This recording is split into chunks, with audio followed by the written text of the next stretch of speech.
I can't think of anything that gets people more stressed out about cheese than the idea of pairing. Here's what I think about when I'm trying to imagine a perfect pairing with cheese. First, balance. Usually this means putting opposites together like a sweet food with a salty, intense blue cheese.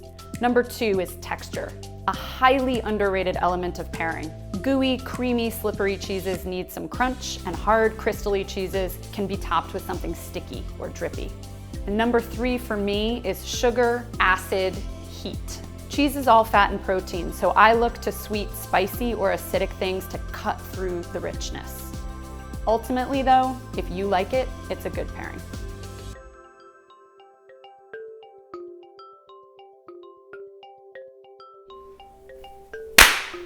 We're good at that. So we got some cheese. We've got some cheese here.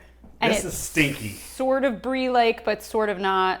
This is what's in the wash rind category. Yep. So all of these are made to stink a little bit, to be a little bit pungent. And they're always going to be a little bit softer. Always have that orange rind on the Yes. outside, so you can always tell a washed rind by looking at it. And yeah, that stinky smell also generally means a certain flavor profile. I think of it as being very meaty. Yep. You hear like cheese people talk about these cheeses tasting like bacon or salami, a little bit saltier. I mean, we're looking at texture and flavor, I think, going with this group. I mean, as with any style, there are milder examples and there are stronger examples. So I definitely think, like, I'm with you. The milder ones tend to be the youngest and the creamiest. This one doesn't even hold together. So we got to put it on something if we're going to eat it. What is the cracker that you pulled and why? So this is just a sea salt flatbread. This is something to where I think these cheeses have enough flavor that you're not really looking to add a lot more flavor, but more so just kind of have a vessel to take it to your mouth and have a little crunch, add a little texture. What do you think about I'll that? share it with you. It's really good. That's awesome. The cheese is pretty salty, but this cracker just lets you taste the cheese, and it's delicious and yeasty and salty, and I feel like any other cracker with seeds and stuff would. Yeah, I wouldn't go too sweet with the compete. cracker. Go savory, and I think you have a win every time. We had a little bit of a mishap with a meat pairing in the brie family, as I recall. I tried to put prosciutto with brie, and the texture was off because it was kind of fatty, basically, and all just tore apart very easily. But we're back with more meat, which is kind of interesting Right. because these cheeses often taste like meat. So what's different with this meat from the prosciutto? It's more like a salami, so it's not as kind of limp, fatty, and silky. It's a little bit Yeah, it's going to hold up. It's got a little bit more heartier. texture, a lot more hardiness to it. And so what are you thinking, like a firmer cheese with the salami? I think this Limburger, actually with the meat, could hold up kind of nicely. Yeah, already I can tell that salami, it's a lot harder to tear into, rip into with your teeth. Yeah. But it adds a little bit more texture because of that. Yeah, this is like a really rustic pairing, but it really works. It's just, well, this is your likes with likes. Cheese that tastes like salami and salami that tastes like cheese, and This is great. it's really good together.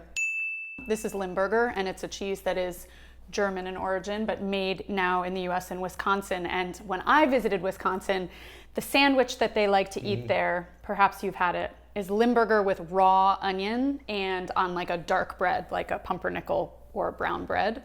And it is like, put some hair on your chest. It's a stout sandwich, you know. I always like to say it's for grown folk, but anybody can eat it. I kind of want to take it down one notch, though. I want to go to this Taleggio right here. It's a little bit younger, about the same texture. You can see it's still kind of firm, but the flavor, it's a little bit more yeasty and kind of mild. Yeah. And I'm thinking, what if we went with a dried fruit with this? What do you think about this apricot? Well, that makes a lot of sense. Actually, one of the flavors that washed rinds are like described as having is being like stone fruit, apricots, or peaches in particular. So I'm wondering if we're going to pick up some of those similar flavors. I hope so. Again, as with brie, I'm happy you picked a piece of fruit and not like a gooey, sticky. Yeah, that'd have been too gooey. That'd have been a gooey mess. Like, you can still get the fruit and the sweetness just with the dried fruit. Yeah, that works really well because the cheese is really just about being salty and not so much about a lot of other flavors. You get like a sweet salt combo. But again, texture, really important. I'd have another bite of that.